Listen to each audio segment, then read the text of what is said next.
general pharmacology, that is pharmacodynamics.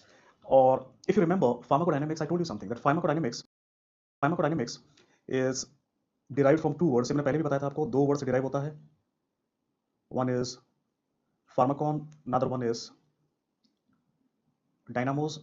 Pharmacon का मतलब होता है ड्रग, डायनामोस का इफेक्ट का मतलब होता है change. So pharmacodynamics is nothing but it is drug induced change. कहाँ पे? In the body. और ये जो चेंज आता है किसके फॉर्म में आता है? इफेक्ट के फॉर्म में आता है. तो ये मैं पहले ही बता चुका हूं, just repeating my self, right. तो उसके बाद मैंने आपको फार्माकोकाइनेटिक्स में समझाया था एग्जांपल देकर के. In that example I told you that there are three things in pharmacodynamics. There is a drug that acts upon a target which gives us a particular effect. So drug का target पे काम करना और target का effect बना करके देना, इसे हम कहते हैं pharmacodynamics. And you can see here there are two things guys. One aspect is drug's action on target. Second aspect is target giving us an effect, and both can be quantified by different parameters in pharmacology, right? The first one can be quantified by something called as drug affinity, and second one can be quantified by a parameter called as drug efficacy.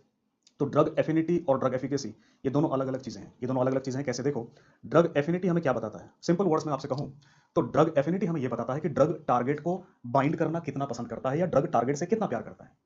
पर इस प्यार के बाद जो होता है उसे हम एफिकेसी कहते हैं. और इन दोनों में कोई लेना देना नहीं है, जैसे आज की दुनिया में चलता है, आपको पता है, right. So in other words, drug target को कितना बाइंड करना पसंद करता है. तो इंग्लिश में इसका डेफिनेशन अगर मैं आपको बताऊं, ड्रग एफिनिटी का मतलब ये होता है, drug affinity is nothing but it is the tendency of a drug to bind the target. It is tendency of a drug to bind the target, मतलब ड्रग टारगेट से बाइंड करना कितना पसंद करता है.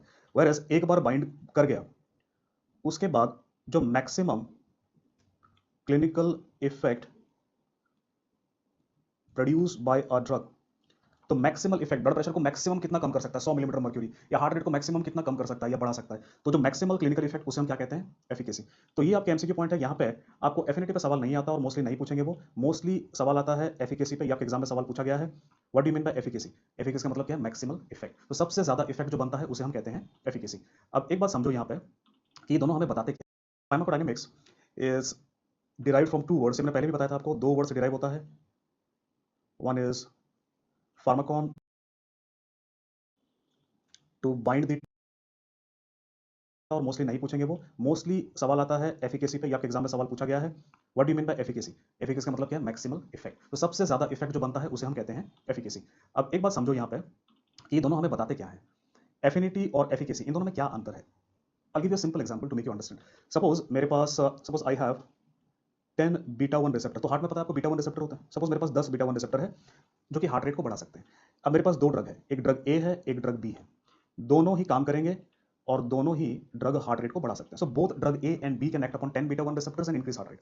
पहला सवाल ये उठता है, how many milligrams of A and how many milligrams of B is required to capture beta 1. 10 beta 1. So 10 beta 1 को पकड़ने के लिए कितना मिलीग्राम ए का चाहिए, कितना मिलीग्राम बी का चाहिए. सो फॉर एग्जांपल 10 का मेरे को सिर्फ 10 मिलीग्राम चाहिए और बी का मुझे 20 मिलीग्राम चाहिए, ताकि वो 10 बीटा 1 रिसेप्टर को पकड़ सकें. पर एक बार इन्होंने 10 बीटा 1 को पकड़ लिया तो ये हार्ट रेट को कितना बढ़ा सकते हैं वो अलग अलग बात है. सपोज ड्रग ए 30 बढ़ा रहा है हार्ट बीट को, ये 50 बढ़ा रहा है. तो यहां पर अगर हम पहले बात करें एफिनिटी की, एफिनिटी, तो एफिनिटी मैंने आपको बताया वो रिसेप्टर तक ही सीमित है. एफिकेसी उसके बाद शुरू होता है. तो रिसेप्टर तक क्या सीमित है? अगर एक ड्रग का एफिनिटी ज्यादा है रिसेप्टर के प्रति, तो मुझे उसका क्या चाहिए, कम क्या चाहिए होगा. अगर एक ड्रग का एफिनिटी ज्यादा है रिसेप्टर, तो उसको पकड़ने के लिए मुझे ज्यादा डोज चाहिए, कम डोज चाहिए. खुद सोचो, खुद दिमाग लगाओ 2 सेकंड के लिए. भाई एक ड्रग अगर ज्यादा पकड़ना पसंद करता है रिसेप्टर को, तो मुझे ऑब्वियसली कम डोज चाहिए. मतलब कम डोज होगा, ज्यादा एफिनिटी होगा. सो यहाँ पे ड्रग ए का एफिनिटी ज्यादा है. मतलब एफिनिटी से हमें किसके बारे में पता चलता है? ड्रग एफिनिटी से हमें डोज के बारे में पता चलता है. सो ये हमें डोज के बारे में बताता है. वेरएज यहाँ पे आप देख सकते हो कि इफेक्ट ज्यादा किसका आया है? बी का. तो एफिकेसी किसका ज्यादा है? एफिकेसी बी का. तो एफिनिटी और एफिकेसी का कोई लेना देना नहीं है, ये दोनों अलग अलग चीजें हैं. तो एफिकेसी हमें किसके बारे में बताता है? मैक्सिमल इफेक्ट के बारे में बताता है. तो अलग अलग से मैं देखूं तो ड्रग एफिनिटी अलग अलग से अगर मैं देखूं तो ड्रग एफिनिटी ड्रग के डोज के बारे में बताता है, and drug efficacy it tells us regarding effect of the drug. Now I do one thing, I will mix up both of these. मैं दोनों को मिला दूंगा, मैं डोज को और इफेक्ट को दोनों को मिला दूंगा. Then I get a third parameter and that is called as potency. That is called as potency. और पोटेंसी में क्या होगा? देखो, एफिनिटी में सिर्फ डोज है, एफिकेसी में सिर्फ इफेक्ट है. Potency will have both dose and effect. Means कौन से डोज पे कितना इफेक्ट आएगा, right. In other words, if I define it, potency it is the relative dose of a drug that is required to produce a particular effect. तो एक particular effect, दो चीज आ गई ना, यहाँ पे इफेक्ट भी आ गया, डोज भी आ गया। तो मैंने आपसे कहा था पोटेंशियल में डोज इफेक्ट दोनों आ गए। तो एक पर्टिकुलर इफेक्ट बनाने के लिए रिलेटिव डोज कितना चाहिए? तो रिलेटिव का मतलब क्या है यहाँ पे? रिलेटिव का मतलब we are comparing two drugs. एक एग्जांपल देता हूँ आपके समझने के लिए। देखिए फॉर एग्जांपल मैं एक पर्टिकुलर इफेक्ट लेता हूँ। सपोज दो ऐसे ड्रग्स हैं जो ब्लड प्रेशर को कम करेंगे। There are two drugs which can decrease blood pressure, which can decrease blood pressure by 10 millimeters of mercury. There are two drugs which can decrease blood pressure by 10 millimeters of mercury. अब मुझे ये पता लगाना है कि ये जो दो ड्रग्स हैं, एक ड्रग ए है और एक ड्रग बी है, तो कितना डोज मुझे ए का चाहिए? How much dose I require for drug A and how much dose I need for drug B? Suppose I need 10 milligrams of drug A and I need 20 milligrams of drug B to produce the same effect. तो वही effect लाने के लिए ए का 10 milligram चाहिए, B का 20 milligram चाहिए। तो ए और बी में इन दोनों में ज्यादा पोटेंट कौन हुआ? भाई जिसमें कम डोज चाहिए वो ज्यादा पोटेंट है। तो यहाँ पे ए इज मोर पोटेंट। तो ज्यादा पोटेंट ड्रग होने का मतलब क्या होता है कि वही इफेक्ट बनाने के लिए मुझे कम डोज चाहिए। तो यहाँ पे पोटेंसी के बारे में क्या कह सकता हूं? It is inversely proportional to dose. तो ये आपको एक सवाल आ सकता है, क्वेश्चन आ सकता है, बिकॉज क्लिनिकली एफिनिटी इतना इंपॉर्टेंट नहीं है, क्लिनिकली पोटेंसी ज्यादा इंपॉर्टेंट है। तो गाइस अगर आपसे पूछेंगे efficacy, efficacy tells us regarding what? Effect of the drug, that is maximal effect. Potency tells us regarding what? Relative dose. Dose but which dose? Relative dose. So potency और efficacy ये दोनों अलग अलग चीजें हैं और इनके बारे में आपके दिमाग में जो आइडिया है बिल्कुल क्लियर होना चाहिए, right? So this is your introduction guys into pharmacodynamics. अब देखते हैं यहाँ पे कि what are the types of drug receptor interaction, what are the different types of drug and receptor interaction. तो कितने प्रकार से ड्रग एक रिसेप्टर के साथ इंटरैक्ट कर सकते हैं, ये समझाने के लिए आपको एक छोटा सा एग्जांपल दूंगा। Suppose let me take beta 1 receptors. मैंने बीटा 1 रिसेप्टर्स लिए हैं और बीटा 1 रिसेप्टर्स हार्ट रेट को 70 बीट्स पर मिनट बनाए रखते हैं। Hypothetically let me assume that a maximum increase in heart rate by drugs possible is 200 beats per minute. तो मैं हाइपोथेटिकली ये ले रहा हूं कि ड्रग देकर के ज्यादा से ज्यादा मैक्सिमल मैं 200 बीट पर मिनट लेके जा सकता हूं और ड्रग देके सबसे कम या मिनिमल मैं 40 बीट्स पर मिनट ला सकता हूं। तो जितने भी मेरे ड्रग्स हैं इन्हीं के अंदर काम करेंगे। So let me take an example of 4 drugs. Let me take an example of 4 drugs. There is one drug A, एक ड्रग बी, एक ड्रग सी और एक ड्रग डी। तो ये 4 ड्रग हैं, ये कैसे काम करेंगे इनके ऊपर देखो। पहला ड्रग की बात करते हैं, ड्रग ए। सो ड्रग ए क्या करता है? ड्रग ए बीटा 1 पे काम करता है और वो इफेक्ट को सबसे ऊपर लेके जाता है, maximum possible effect. Such a drug is called as a full agonist. तो एक फुल एगोनिस्ट क्या है समझो, यहीं पे है डेफिनेशन। एक फुल एगोनिस्ट क्या है? ये एक ड्रग है जो कहां काम करता है? रिसेप्टर पे। कैसा इफेक्ट बनाता है? हर से ड्रग एक रिसेप्टर के साथ इंटरैक्ट कर सकते हैं। ये समझाने के लिए आपको एक छोटा सा एग्जांपल दूंगा। सबसे कम है, ये कैसे काम करेंगे इनके ऊपर देखो। पहला ड्रग की बात करते हैं, ड्रग ए। सो ड्रग ए क्या करता है? ड्रग ए बीटा 1 पे काम करता है और वो इफेक्ट को सबसे ऊपर लेके जाता है, maximum possible effect. Such a drug is called as a full agonist. तो एक फुल एगोनिस्ट क्या है समझो, यहीं पे है डेफिनेशन। एक फुल एगोनिस्ट क्या है? ये एक ड्रग है जो कहां काम करता है? रिसेप्टर पे। कैसा इफेक्ट बनाता है? Maximal effect. तो आपका पहला एमसीक्यू पॉइंट, मैक्सिमल इफेक्ट कौन से ड्रग बनाते हैं? ये प्रोस्पेक्टिव क्वेश्चन है आपका जो आपके आने वाले समय में आ सकता है। मैक्सिमल इफेक्ट कौन बनाता है? Full agonist. अब एक और ड्रग की बात करते हैं, drug B. Drug B also binds to beta 1 receptor, it also increases heart rate but something lesser than maximal. तो मैक्सिमल से कुछ भी कम होगा उसे कहेंगे सब मैक्सिमल। जैसे कि सपोज इसने हार्ट रेट को बढ़ाया 250 बीट्स पर मिनट, तो इसे हम कहेंगे फुल एगोनिस्ट तो नहीं कहेंगे, इसे हम कहेंगे पार्शियल एगोनिस्ट। पार्शियल एगोनिस्ट मतलब ये इफेक्ट को बढ़ाएगा पर फुल एगोनिस्ट के जितना नहीं बढ़ाएगा। तो आपका एमसीक्यू पॉइंट क्या बनता है? पार्शियल एगोनिस्ट का इफेक्ट क्या होता है? सब मैक्सिमल। तीसरा, मेरे पास एक तीसरा ड्रग है सी, वो भी आकर के बीटा 1 पे काम करता है और इसकी वजह से होता क्या है? जो हार्ट रेट था वो 70 बीट्स पर मिनट का 70 बीट्स पर मिनट रहा, मतलब drug C there is no effect. So drug C is a drug that binds to the receptor and produces no effect. ऐसे ड्रग को हम क्या कहते हैं? सोचो क्या कहते हैं हम ऐसे ड्रग को? ऐसे ड्रग को हम कहते हैं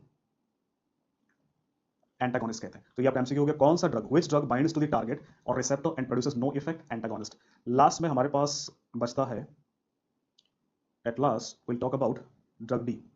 तो हमारे पास एक ड्रग डी है, ये ड्रग डी भी बीटा 1 पे काम करता है और ये क्या करेगा? ये ड्रग को उल्टी दिशा में लेके जाएगा। तो हार्ट रेट जो पहले 70 बीट्स पर मिनट था उसको उल्टा ले जाएगा। तो जो उल्टा इफेक्ट है that is called as opposite effect. So heart rate now becomes 50 beats per minute. और ऐसे जो ड्रग्स हैं इनको हम कहते हैं इनवर्स। ऐसे जो ड्रग्स हैं इनको हम कहते हैं इनवर्स एगोनिस्ट। तो ये आपका चौथा एमसीक्यू पॉइंट हो गया, inverse agonist. Opposite effect, drugs which produce opposite effect they are called as inverse agonist. तो ये पहले 4 क्वेश्चंस हैं जो आपके एग्जाम में आ सकते हैं, कौन सा ड्रग कौन सा इफेक्ट बनाता है। यहां पे एक्सटेंड करके आपको एक और चीज पूछ सकते हैं, and that is intrinsic efficacy. तो what is intrinsic efficacy of a drug? So intrinsic efficacy की अगर हम बात करें तो ये बहुत ही सिंपल सा चीज है। इसको पता करने के लिए मैं क्या करूंगा, I draw mathematical scale between maximal effect minimal effect. I designate as +1 -1, no effect as 0। तो मैंने क्या किया, मैक्सिमल मिनिमल इफेक्ट के बीच में एक मैथमेटिकल स्केल बना दिया। मैक्सिमल को +1 दे दिया, नंबर मिनिमल को -1 दे दिया और जहां इफेक्ट नहीं है उसको 0 दे दिया। तो ये बन गया मेरा इंट्रिंसिक एफिकेसी। तो अब देखिए, अगर आपको सवाल आएगा इंट्रिंसिक एफिकेसी फुल एगोनिस्ट का कितना है, तो आंसर बन गया क्या है, +1। अगर आपको सवाल आएगा पार्शियल एगोनिस्ट का इंट्रिंसिक एफिकेसी कितना होगा, 0 से ज्यादा प्लस पर +1 से कम। वहीं अगर आपको सवाल आएगा एंटागोनिस्ट का इंट्रिंसिक एफिकेसी कितना है, तो आंसर होगा 0। वहीं अगर सवाल आएगा what is the intrinsic efficacy of inverse agonist, your answer would be lesser than 0 and more than -1। तो यहां पे ज्यादातर जो सवाल आपको आ सकते हैं वो या तो फुल एगोनिस्ट पे या एंटागोनिस्ट पे, बिकॉज इनका सिंगल वैल्यू है +1 या 0। तो यहां पर आप देख सकते हैं drugs they can act on receptors by 4 different ways, either by full agonism, partial agonism, antagonism और inverse agonism। अगर मैं आपको एक सवाल पूछूं, यहां पे थोड़ा सा अपना पेन को रख दीजिए और सोचिए कि जो चार प्रकार के मैंने I told you about this 4 types of drug receptor interaction, out of these 4 which one do you think is the most common type of drug receptor interaction? इन चारों में से सबसे कॉमन कौन सा है? या फिर मैं आपसे यही घुमा फिरा के पूछ रहा हूं कि ज्यादातर ड्रग्स क्या हैं, फुल एगोनिस्ट हैं, पार्शियल एगोनिस्ट हैं, एंटागोनिस्ट हैं या इनवर्स एगोनिस्ट हैं? गाइस यहां पे ज्यादातर ड्रग्स जो हैं वो एंटागोनिस्ट हैं। So most common drug receptor interaction is antagonism. और ये एक सवाल आपके एग्जाम में आ सकता है, प्रोस्पेक्टिव क्वेश्चंस। देखो गाइस, आपके एग्जाम्स के लिए प्रोस्पेक्टिव क्वेश्चंस आपको पता होना जरूरी है, बिकॉज आपको पता है नर्सिंग एग्जाम्स में क्वेश्चंस बहुत ही कम रिपीट होते हैं, नए क्वेश्चंस आते हैं, and you have to be prepared for those new questions guys. That is why I keep on telling you this prospective questions, right now. तो एंटागोनिज्म बहुत इंपॉर्टेंट है, and there are different types of antagonism. ज्यादातर drugs antagonist हैं, और इसीलिए we need to spend some time with the different types of antagonism. The first type of antagonism, this is called as pharmacokinetic antagonism, and it is also known as physical antagonism। दोनों ही word use होता है। इसको समझाने के लिए मैं आपको एक एग्जांपल देता हूं। For example, alcohol. अगर अल्कोहल की टॉक्सिसिटी हुई, तो अल्कोहल टॉक्सिसिटी के लिए आप चारकोल यूज कर सकते हैं। चारकोल इज अ फार्माकोकाइनेटिक और फिजिकल एंटागोनिस्ट ऑफ अल्कोहल। ऐसा क्यों मैं कह रहा हूं? देखो, जब पेशेंट ने अल्कोहल लिया है, वो कहां काम करेगा? ब्रेन में। पर चारकोल तो ब्रेन में काम नहीं करता। चारकोल कहां काम करता है? पेट में काम करता है। Charcoal x in your stomach. कैसे काम करता है? वो क्या करेगा? वो फिजिकली अल्कोहल को बाइंड कर जाएगा और अपने अंदर ले लेगा, इसलिए फिजिकल एंटागोनिस्ट हुआ। फार्माकोकाइनेटिक क्यों? क्योंकि चारकोल क्या करेगा? अल्कोहल के एब्जॉर्प्शन को ब्लॉक कर देगा। तो एब्जॉर्प्शन क्या है? फार्माकोकाइनेटिक्स है। तो ये फार्माकोकाइनेटिक या फिजिकल एंटागोनिज्म हुआ। सेकंड देखते हैं यहां पे इसी के नीचे, केमिकल एंटागोनिज्म। केमिकल एंटागोनिज्म का एग्जांपल देता हूं मैं आपको। अगर हेपेरिन की टॉक्सिसिटी हुई, heparin is an anticoagulant, and suppose a patient comes to you with toxicity of heparin, then the antidote is protamine sulphate. तो protamine with the different types of antagonism. The first type of antagonism, this is called as pharmacokinetic antagonism, different receptors। मतलब pharmacokinetic क्यों? क्योंकि इसी के नीचे chemical antagonism. Chemical antagonism का example देता हूं मैं आपको। अगर हेपेरिन की टॉक्सिसिटी हुई, heparin is an anticoagulant, and suppose a patient comes to you with toxicity of heparin, then the antidote is protamine sulphate. तो प्रोटामिन सल्फेट ही क्यों? Why? The reason being, see heparin is negatively charge, protamine sulphate is positively charge. तो ये positive charge इस negative charge को bind करके इसको neutralise कर देगा। मतलब ये जो बाइंडिंग हो रही है, इसके पीछे जो इंटरेक्शन है, बेसिस क्या है? Chemical nature of this drugs. That is what is called as chemical antagonism, right. Number 3, physiological antagonism। देखो, physiological antagonism, to understand and to remember, just pay attention to two things, two words, that is, this is antagonism because of different receptors। मतलब antagonism होगा, उल्टा effect बनेगा, पर अलग अलग receptor की वजह से, तब वो क्या कहलाएगा? Physiological antagonism. एग्जांपल दूंगा, आपको क्लियर हो जाएगा। For example, if I talk about histamine, तो हिस्टामिन H1 रिसेप्टर पे काम करता है और जिसकी वजह से ब्रोंको कॉन्स्ट्रिक्शन कराता है, right. Similarly, adrenaline, it binds to beta 2 receptors and produces bronchodilatation. तो अब देखो ध्यान से, ब्रोंको कॉन्स्ट्रिक्शन का ब्रोंकोडायलेटेशन हो गया, मतलब एंटागोनिज्म उल्टा इफेक्ट हो गया। पर क्या उसी रिसेप्टर पे हुआ है? Has it taken place on the same receptor? No, it is because of two different receptors, that is H1 and beta 2। Now because there are two different receptors, there is a reason why this is called as physiological antagonism। और यहां से हम एक और चीज समझ सकते हैं, एक बीमारी के साथ कोरिलेट करते हैं। अच्छा, हिस्टामिन जो ब्रोंको कॉन्स्ट्रिक्शन करता है, ये कौन सी बीमारी के बारे में बता रहा है? ये हमें कौन सी बीमारी के बारे में बता रहा है? तो आप लोग पढ़ेंगे पैथोलॉजी में या मेडिसिन में कि ब्रोंकियल आस्थमा दमे की जो बीमारी है, उसमें क्या होता है? हिस्टामिन की वजह से ब्रोंको कॉन्स्ट्रिक्शन होता है। तो उसको ट्रीट करने के लिए आपको क्या करना पड़ेगा? Bronco dilatation.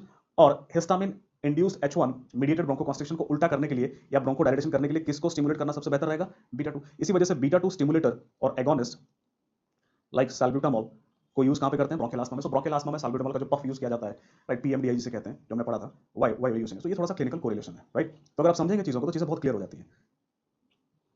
Number 4, competitive antagonism. देखो, कंपिटिटिव एंटागोनिज्म दो तरह का है। There are two types of competitive antagonism. One is reversible and another one is irreversible. So reversible or irreversible, overall most common type of antagonism, overall the most common type of antagonism is competitive reversible antagonism. मतलब दुनिया में जितने भी drugs हैं 99% क्या है, competitive और reversible antagonist हैं, और इसी वजह से it is also known as AKA means also known as competitive antagonism is also known as pharmacological antagonism भी कहते हैं इसको. Competitive antagonism is also known as pharmacological antagonism. So यहाँ पे competitive reversible antagonism यहाँ पे examples देखने की जरूरत नहीं है, पर irreversible में there are few drugs which follow irreversible antagonism. तो यहाँ पे कुछ examples हम देख सकते हैं, जैसे कि proton pump inhibitors like omeprazole, alpha 1 blocker like phenoxybenzamine, anti-aggregant like clopidogrel, aspirin. तो ये कुछ एग्जांपल्स हैं ड्रग्स के जो इरिवर्सिबल इनहिबिटर्स हैं, तो इसे हम कहते हैं कॉम्पिटिटिव एंटागोनिस्ट, राइट. एक और पांचवा है जिसे हम कहते हैं नॉन कॉम्पिटिटिव एंटागोनिस्ट, और यहाँ पे बहुत ही कम ड्रग्स हैं, there are very few drugs which are non competitive antagonist. तो यहाँ पे एग्जांपल्स देखने की जरूरत नहीं है. तो ये अलग अलग टाइप्स ऑफ एंटागोनिज्म है. तो जब हम एंटागोनिज्म की बात करें, एंटागोनिज्म मतलब one drug going against another drug. इसी के साथ में एक और चीज भी यहाँ पे साइमल्टेनियसली डिस्कस करना चाहूंगा. जब एक ड्रग दूसरे ड्रग के साथ चलता है, दोनों साथ चलते हैं, that is called with the different types of antagonism. The first type of antagonism, this is called as, इसको समझ, the antidote is protamine sulfate. को यूज कहां पे करते हैं, ब्रोंकियल आस्थमा में. सो ब्रोंकियल आस्थमा में साल्बुटामॉल, जितने भी ड्रग्स हैं 99% क्या है, कॉम्पिटिटिव, हम कहते हैं नॉन कॉम्पिटिटिव एंटागोनिस्ट, और यहाँ पे बहुत ही कम ड्रग्स हैं, there are very few drugs which are non competitive antagonist. तो यहाँ पे एग्जांपल्स देखने की जरूरत नहीं है. तो ये अलग अलग टाइप्स ऑफ एंटागोनिज्म है. तो जब हम एंटागोनिज्म की बात करें, एंटागोनिज्म मतलब one drug going against another drug. इसी के साथ में एक और चीज भी यहाँ पे साइमल्टेनियसली डिस्कस करना चाहूंगा. जब एक ड्रग दूसरे ड्रग के साथ चलता है, दोनों साथ चलते हैं, that is called as drug synergism. तो देखो मैं आपको बताऊं यहाँ पे, तो सिंपल से वर्ड में अगर मैं बताऊं, दो चीजें हमने बात करी, एक है एंटागोनिज्म, एक है सिनर्जिज्म. एंटागोनिज्म का मतलब क्या है कि सपोज एक ड्रग है वो उधर जा रहा है, दूसरा ड्रग है उल्टा जा रहा है, तो ये एंटागोनिज्म हुआ. सिनर्जिज्म का क्या मतलब होगा, सिनर्जिज्म का मतलब हुआ कि एक ड्रग उधर जा रहा है, दूसरा ड्रग भी उधर ही जा रहा है. तो ये बेसिक डिफरेंस है सिनर्जिज्म और एंटागोनिज्म में. अगर दोनों अलग अलग इफेक्ट बना रहे हैं वो एंटागोनिज्म, अगर दोनों एक जैसा इफेक्ट बना रहे हैं या एक दूसरे के इफेक्ट को बढ़ा रहे हैं उसे हम कहते हैं सिनर्जिज्म. सो सिनर्जिज्म का मतलब क्या होता है, देखो यहाँ पे दो वर्ड है. सिन का मतलब होता है टुगेदर, और जिज्म का मतलब होता है वर्क. टुगेदर वर्क मतलब मिल के काम करना, ये मैं बता रहा हूं आपको, मिल के काम करना, साथ में चलना. So what is drug synergism? Drug synergism is a phenomenon here one where one drug increases the effect of another drug. तो जब एक ड्रग किसी दूसरे ड्रग के इफेक्ट को बढ़ाता है तो उसे हम कहते हैं सिनर्जिज्म, राइट. और ये जो ड्रग सिनर्जिज्म है ये दो प्रकार के हो सकते हैं. One is called as additive. Additive का मतलब क्या होता है कि दो ड्रग कैसे काम करते हैं, 1 + 1 = 2 फेनोमेनन, मतलब एक ड्रग का एक इफेक्ट है, दूसरे ड्रग का वन इफेक्ट, दोनों को मिला दिया, दो हो गया. कैसे होता है ये? फॉर एग्जांपल मैंने दो ड्रग लिए, कैप्टोप्रिल प्लस मैंने निफेडिपिन लिया, और ये दोनों क्या है, ब्लड प्रेशर को कम करेंगे. सपोज कैप्टोप्रिल ने क्या किया, 10 millimetre of mercury blood pressure को कम किया, निफेडिपिन ने क्या किया, 50 millimetre of mercury blood pressure को कम किया. तो दोनों को मिला देंगे तो टोटल इफेक्ट कितना होगा, 25 millimetre of mercury.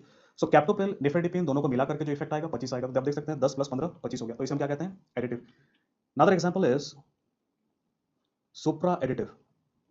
Supra additive में जो इफेक्ट दोनों का मिला करके आएगा वो दोनों के इफेक्ट से कई गुना ज्यादा होगा. और यहाँ पे सुप्रा एडिटिव में ज्यादातर जो दूसरा ड्रग है वो इफेक्ट नहीं बनाता, बल्कि वो पहले वाले ड्रग को इफेक्ट बनाने में मदद करता है. Let me give an example here, जैसे कि लीवोडोपा. तो लीवोडोपा, सपोज मैं अगर 100 मिलीग्राम लीवोडोपा दूंगा तो उससे होगा क्या कि 90 मिलीग्राम क्या होगा, मेटाबोलाइज हो जाएगा, और बचेगा कितना, 10 मिलीग्राम. तो जो इफेक्ट आएगा किसकी वजह से, 10 मिलीग्राम की वजह से. अब मैंने क्या किया, इसके साथ एक ड्रग को कंबाइन कर दिया लीवोडोपा के साथ, कार्बिडोपा. अब देखो कार्बिडोपा का तो यहाँ पे 10 मिलीग्राम जो है ये इफेक्ट बनाएगा. अब देखो यहाँ पे कार्बिडोपा की मैं बात करूं तो इसका खुद का कोई इफेक्ट नहीं है, carbidopa does not have any effect on its own. But देखो कार्बिडोपा क्या करेगा, इस मेटाबॉलिज्म को पूरी तरह से ब्लॉक कर देगा. ब्लॉक करने की वजह से अब कार्बिडोपा के साथ अगर हम देंगे लीवोडोपा को, तो पहले सिर्फ 10 काम कर रहा था, अब कितना काम करेगा, 100 काम करेगा, बिकॉज मेटाबॉलिज्म को ब्लॉक कर दिया. मतलब ये कितना गुना बढ़ गया, 10x बढ़ गया, 10 टाइम्स, तो इसे हम कहते हैं सुप्रा एडिटिव, राइट। सो दो तरह के सिनर्जिज्म है, एडिटिव और सुप्रा एडिटिव। इन पर हालांकि आज तक एमसीक्यू कभी आया नहीं है, पर आपके सिलेबस में है ये, और इन पर सवाल आ सकता है आने वाले समय में। एडिटिव क्या होता है, सुप्रा एडिटिव क्या होता है, उसको घुमा फिरा के पूछेंगे आपसे, पर अगर आपको समझ है इन चीजों की तो आप आंसर कर पाएंगे, राइट। और I guess so this is all about drug synergism. So guys, we discussed about different types of antagonism. The last thing I want to discuss in pharmacodynamics is about the types of receptors. See, at the end of the day, where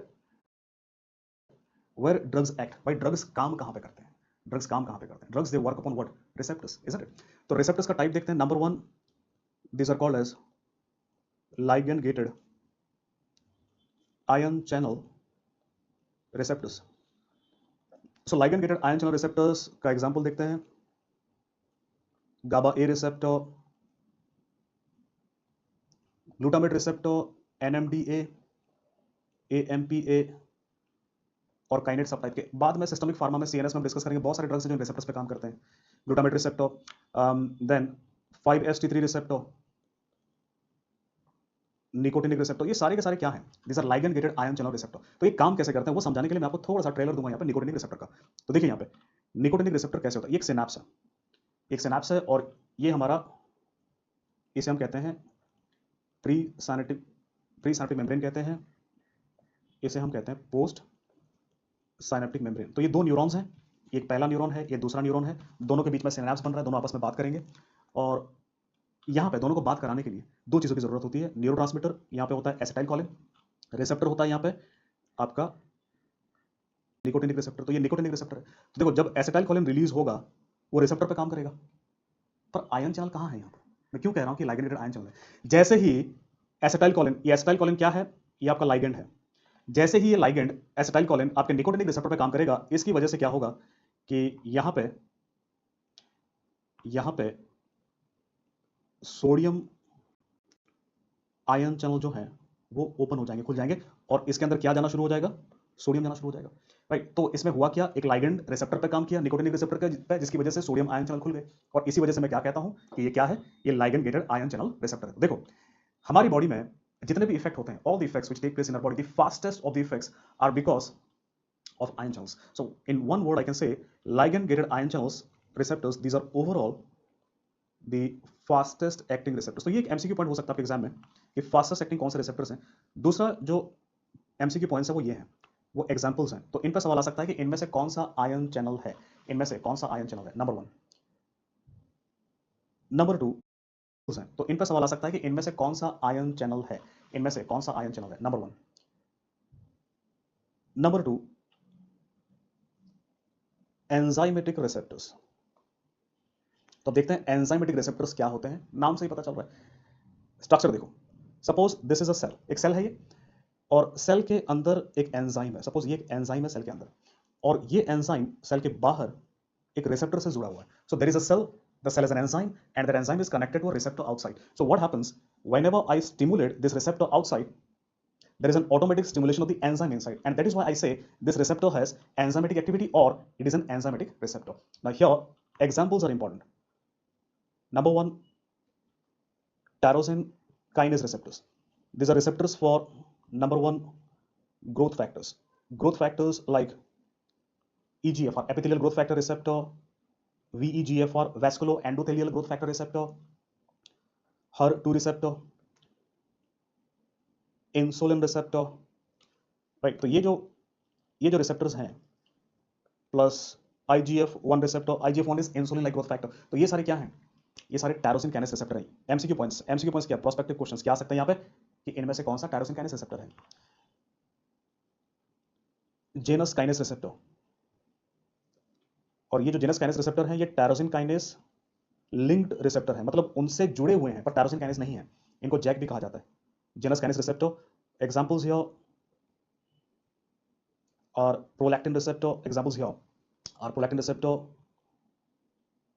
growth hormone receptor, prolactin receptor, growth hormone receptor, cytokine receptor, right. तो ये जो receptors हैं, prolactin receptor, growth hormone receptor, cytokine receptor, ये सारे Jack receptor हैं या genus kinase receptor हैं. तो अगेन गाइस MCQ पॉइंट क्या बनता है यहाँ पे, MCQ पॉइंट यही बनता है, examples. Serine threonine kinase receptor. There is a growth factor called as TGFR or transforming growth factor receptor, TGFR. Guanylate cyclase receptor, these are receptors for ANP and BNP. Physiology में पढ़ेंगे आप लोग. ANP is arterial, it is arterial natriuretic peptide and BNP is brain natriuretic peptide. तो इनके जो receptors हैं वो भी एंजाइमेटिक है. तो ये एग्जांपल्स इंपॉर्टेंट है गाइस. और इनमें से अगर आप मुझे पूछेंगे कि मुझे इतना सारा याद नहीं करना, सर मुझे इतना बता दो, मुझे बस दो तीन याद करना है, तो दो तीन अगर आपको याद करना है तो कम से कम, या फिर एक ही याद करना तो एक ही इंसुलिन याद कर लेना. बिकॉज अगर आपके एग्जाम में सवाल आएगा तो मुझे ये लगता है कि सबसे पहला सवाल इंसुलिन पे ही पूछा जाएगा, राइट. बिकॉज मेडिकल एग्जाम्स में इंसुलिन पर सवाल कई बार पूछा गया है. तो यूजुअली होता क्या है, जैसे जैसे देखो हर एग्जाम का लेवल ना बढ़ता चला जाता है. तो मेडिकल पीजी का एग्जाम का लेवल जैसे जैसे बढ़ता चला जाता है, तो जो पहले 10 साल पहले जो सवाल आते थे मेडिकल पीजी में, वो आजकल आपके नर्सिंग में आते हैं, बिकॉज आपका भी लेवल वो बढ़ा रहे हैं, राइट. तो ये हो गया आपके एंजाइमेटिक रिसेप्टर्स. अब बात करते हैं तीसरा, जिन्हें हम कहते हैं न्यूक्लियर रिसेप्टर्स. देखो न्यूक्लियर रिसेप्टर्स भले ही हैं, पर ये जो न्यूक्लियर रिसेप्टर्स हैं इनका लोकेशन कहां हो सकता है? लोकेशन कहां हो सकता है? Try to understand. सपोज ये सेल है और ये सेल का न्यूक्लियस है, ये सेल का न्यूक्लियस है, राइट. तो रिसेप्टर न्यूक्लियस के अंदर भी हो सकता है, रिसेप्टर साइटोप्लाज्म में भी हो सकता है, पर दोनों को हम न्यूक्लियर कहते हैं. क्यों? देखो जब भी कोई ड्रग आएगा, या मैं ड्रग की बात करूं या लाइगेंड की बात करूं, लाइगेंड मतलब जो हमारे बॉडी में बनता है और जो रिसेप्टर पे बाइंड करता है, तो न्यूक्लियर रिसेप्टर पे वो डायरेक्टली बाइंड करेंगे और फिर इफेक्ट बनाएंगे. अगर वही लाइगेंड साइटोप्लाज्म वाले रिसेप्टर पे बाइंड करेगा तो यहाँ पे लाइगेंड और रिसेप्टर का कॉम्प्लेक्स बनेगा, और ये लाइगेंड और रिसेप्टर कॉम्प्लेक्स कहाँ चले जाएंगे? चले जाएंगे न्यूक्लियस में. तो अंत में जो इफेक्ट दिखेगा, चाहे साइटोप्लाज्म में हो चाहे न्यूक्लियस में हो, effect would be seen via nucleus. So location wise nuclear receptors can be either in nucleus or they can be in cytoplasm, right. तो न्यूक्लियस में कौन से रिसेप्टर्स हैं? T3 T4 receptors, thyroid hormone receptors, vitamin A receptors, या फिर इनको retinoic acid receptor भी कहते हैं, right. So vitamin A receptor और retinoic acid receptor. PPAR, paroxysmal proliferator of activated receptor. Full form याद रखने की जरूरत नहीं है, याद रखो बस PPAR is nuclear receptor. Oestrogen receptor and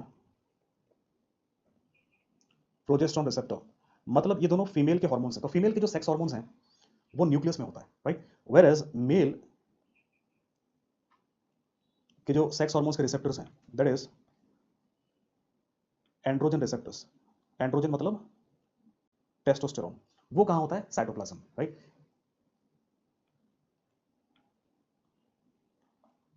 the mineralocorticoid receptors and glucocorticoid receptors, ये भी कहां पर है? साइटोप्लाज्म में. विटामिन डी का रिसेप्टर, विटामिन डी रिसेप्टर ये कहां पर है? साइटोप्लाज्म में. तो यहां पे जो सबसे इंपॉर्टेंट एमसीक्यू पॉइंट है वो ये है, most important MCQ point, the prospective questions which would be asked here is based upon this, nucleus में है कि साइटोप्लाज्म में है, राइट. सो फॉर एग्जांपल वो क्या करेंगे, इधर से 3 उठाया, इधर से 1 उठाया, चारों को मिला दिया. क्या पूछेंगे आपसे? Which of the following receptor is present in cytoplasm? Answer क्या होगा? विटामिन डी होगा, as simple as that. So guys receptor में सबसे लास्ट रिसेप्टर पे पहुंच गए. अच्छा उससे पहले एक चीज और बता दूं आपको. देखो whenever you choose the nuclear pathway to produce effect, तो वहां पे बहुत धीरे धीरे इफेक्ट बनेगा. The first you need to bind to the receptor in the nucleus, then transcription factors will change, genes will change, effect will be seen. तो these are overall the slowest acting receptors. These are overall slowest acting receptors. Number 4, these are G protein coupled receptors. These are G protein coupled receptors. इनको GPCR भी कहा जाता है. इनका synonyms हैं. These are also known as AKA, also known as serpentine receptor 7, transmembrane receptor and hepta helical receptor. तो ये जो सिनोनिम्स हैं ये सारे आपके प्रोस्पेक्टिव क्वेश्चंस हैं, इन पे सवाल पूछा जाता है. दूसरा इंपॉर्टेंट चीज मैं बताने वाला हूं आपको, सारे रिसेप्टर्स में जो सबसे कॉमन टारगेट है वो जीपीसीआर है. So now you have understood why it is so important, because 90% of drugs that we have they act upon GPCRs और G protein coupled receptors, and that is the reason why अगर हम GPCR को समझ जाएंगे, if we can understand GPCR, systemic pharma, GIT, रेसपी, उनको समझने में बहुत आसानी होती है, राइट. तो इसका क्लासिफिकेशन पे थोड़ा सा ध्यान दीजिएगा. देखो क्लासिफिकेशन अलग अलग प्रकार के हैं. यहाँ पे GS जी क्यू, जी आई, जी ओ। सो 4 प्रकार के जी प्रोटीन कपल्ड रिसेप्टर्स हैं। जब भी आप जी एस सब टाइप को स्टिमुलेट करेंगे, ये क्या करता है? साइक्लिक एएमपी को बढ़ाता है। और साइक्लिक एएमपी क्या करता है? साइक्लिक एएमपी या तो आपके स्मूथ मसल पे काम कर सकता है, या आपके कार्डियक और स्केलेटल मसल पे काम कर सकता है। तो देखो 3 प्रकार के मसल्स हैं बॉडी में। स्मूथ मसल्स हैं। स्मूथ मसल्स जैसे कि आपके स्मूथ मसल्स कहाँ मिलेंगे आपको? जैसे कि आपके ब्रोंकाई में मिलेंगे, ब्लड वेसल में मिलेंगे, यूट्रस में मिलेगा। कार्डियक मसल कहाँ मिलेगा? हार्ट में मिलेगा। स्केलेटल मसल कहाँ मिलेगा? आपके लिम्स में, चेस्ट में, बैक में, लेग्स में। तो यहाँ पे समझने वाली बात ये है कि स्मूथ मसल में ये रिलैक्सेशन कराते हैं। तो जहां पर भी जीएस सब टाइप जीपीसीआर होगा, रिलैक्सेशन होगा। मतलब ब्रोंकाई में क्या होगा? ब्रोंकोडायलेटेशन, ब्लड वेसल में वेसोडायलेटेशन, यूट्रस में रिलैक्सेशन। पर वहीं पर अगर हम करें कार्डियक और स्केलेटल मसल में जो साइक्लिक एमपी बढ़ा है, ये क्या करेगा? कॉन्ट्रैक्शन कराएगा, कॉन्ट्रैक्शन कराएगा। राइट। अब देखो, अब बात करते हैं जीक्यू सब टाइप की। जीक्यू सब टाइप जहां कहीं भी रहेगा, ये क्या करता है? ये कैल्शियम को बढ़ाता है। So Gs sub type increases cyclic AMP, Gq sub type increases calcium. And what is the effect of calcium? What is the effect of calcium? Calcium Gq sub type ज्यादातर स्मूथ मसल में ही होते हैं। और smooth muscle में क्या कराएंगे? ये कॉन्ट्रैक्शन कराएंगे। सो देखो, आप समझ सकते हो कि स्मूथ मसल को अगर रिलैक्स कराना है तो कैसा रिसेप्टर चाहिए? जीएस। स्मूथ मसल को कॉन्ट्रैक्ट कराना है, कैसा रिसेप्टर चाहिए? जीक्यू। छोटा सा एग्जांपल देता हूं। सो ये भगवान ने हमें कैसे बनाया? देखो, भगवान ने ब्लड वेसल में बीटा 2 दिया और ब्लड वेसल में अल्फा 1 भी दिया। ये पढ़ेंगे रिसेप्टर्स हम लोग थोड़ी देर में। तो बीटा 2 ब्लड वेसल में क्या करता है? वेसोडायलेटेशन करता है। इफेक्ट आपको पता है। अल्फा 1 क्या करता है?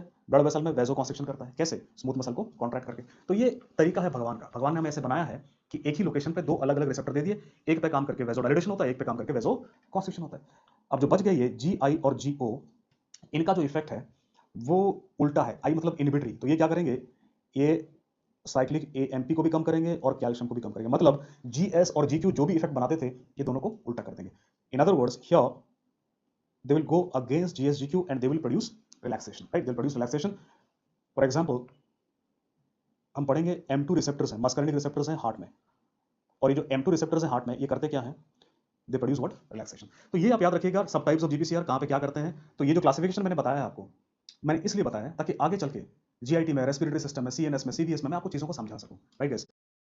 तो ये जो क्लासिफिकेशन और ये जो M2 रिसेप्टर्स हैं हार्ट में, ये करते क्या हैं? They produce what? रिलैक्सेशन। तो ये आप याद रखिएगा, सब टाइप्स ऑफ जीपीसीआर कहां पे क्या करते हैं। तो ये जो क्लासिफिकेशन मैंने बताया है आपको, मैंने इसलिए बताया है ताकि आगे चल के जीआईटी में, रेस्पिरेटरी सिस्टम में, सीएनएस में, सीवीएस में मैं आपको चीजों को समझा सकूं। Right guys. सो ये हुई फार्माकोडायनेमिक्स की बातें। अब हम क्या करेंगे? थोड़े से क्वेश्चंस देख लेते हैं जो कि फार्माकोडायनेमिक्स से रिलेटेड हैं। तो हम कुछ क्वेश्चंस देख लेते हैं। Potency of a drug is a measure of. तो पोटेंसी ड्रग के बारे में क्या बताता है? क्या बताया था मैंने? मैक्सिमम क्लिनिकल इफेक्ट प्रोड्यूस नहीं। ये क्या है? ये तो एफिकेसी है। ये क्या है?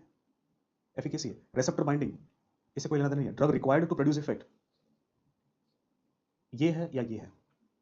पोटेंसी हमें क्या बताता है? Dose required to produce effect के बारे में, टॉक्सिसिटी के बारे में नहीं। So dose required to produce effect, ये आपका राइट आंसर ऑप्शन सी। मैंने आपको बताया था पोटेंसी में 2 चीजें हैं, डोज भी है, इफेक्ट भी है। राइट। वरना सिर्फ इफेक्ट है किसमें? एफिकेसी में। तो इस चीज को ध्यान में रखेंगे आप तो आंसर मिल जाएगा। सिर्फ इफेक्ट है मतलब क्या है? एफिकेसी है। डोज इफेक्ट दोनों है मतलब क्या है? पोटेंसी है। Most drugs in pharmacology are, भाई ज्यादातर ड्रग्स फार्माकोलॉजी में क्या है? ये बताया था मैंने आपको। Most drugs are what? Antagonist. Right. Intrinsic efficacy of full agonist is, full agonist का इंट्रिंसिक एफिकेसी कितना होता है? पढ़ाया था मैंने आपको। कितना होता है? +1। एंटागोनिस्ट का कितना होता है? 0। Right. Nifedipine is a drug that acts upon, देखो ऐसे सवाल आपको आएंगे और इसका आंसर ढूंढने के लिए आप इसका क्लास पता करना। आपको क्या पढ़ा होगा आप लोगों ने कि निफेडिपिन है क्या? सीसीबी मतलब कैल्शियम चैनल ब्लॉकर। चैनल को ब्लॉक करता है मतलब किसको ब्लॉक करता है? आयन चैनल को ब्लॉक करता है। तो ये कौन से चैनल को ब्लॉक करता है? कैल्शियम आयन चैनल्स को ब्लॉक करता है। राइट। सो इसे कैल्शियम चैनल ब्लॉकर। सो कई बार आपको ज्यादा दूर जाने की जरूरत नहीं पड़ती, ड्रग के इर्द गिर्द ही आंसर ढूंढ। क्या है? पोटेंसी है। Most drugs in pharmacology are, भाई ज्यादातर ड्रग्स फार्माकोलॉजी में क्या है? ये बताया था मैंने आपको। Most drugs are what? Antagonist. Right. Intrinsic efficacy of full agonist is, full agonist का इंट्रिंसिक एफिकेसी कितना होता है? पढ़ाया था मैंने आपको। कितना होता है? +1। एंटागोनिस्ट का कितना होता है? 0। Right. Nifedipine is a drug that acts upon, देखो ऐसे सवाल आपको आएंगे और इसका आंसर ढूंढने के लिए आप इसका क्लास पता करना। आपको क्या पढ़ा होगा आप लोगों ने कि निफेडिपिन है क्या? सीसीबी मतलब कैल्शियम चैनल ब्लॉकर। चैनल को ब्लॉक करता है मतलब किसको ब्लॉक करता है? आयन चैनल को ब्लॉक करता है। तो ये कौन से चैनल को ब्लॉक करता है? कैल्शियम आयन चैनल्स को ब्लॉक करता है। राइट। सो इसे कैल्शियम चैनल ब्लॉकर। सो कई बार आपको ज्यादा दूर जाने की जरूरत नहीं पड़ती, ड्रग के इर्द गिर्द ही थोड़ा सा नजर घुमा के देखेंगे तो आंसर आपको मिल जाता है। तो दोस्तों इतने में ही हमारा फार्माकोडायनेमिक्स का जो सफर है वो खत्म होता है। We have discussed pharmacodynamics guys. I discussed about potency, efficacy, affinity. I discussed about antagonism, different types of antagonism. I discussed about the MCQs which can be asked from this particular topic. I discussed about some receptors as well.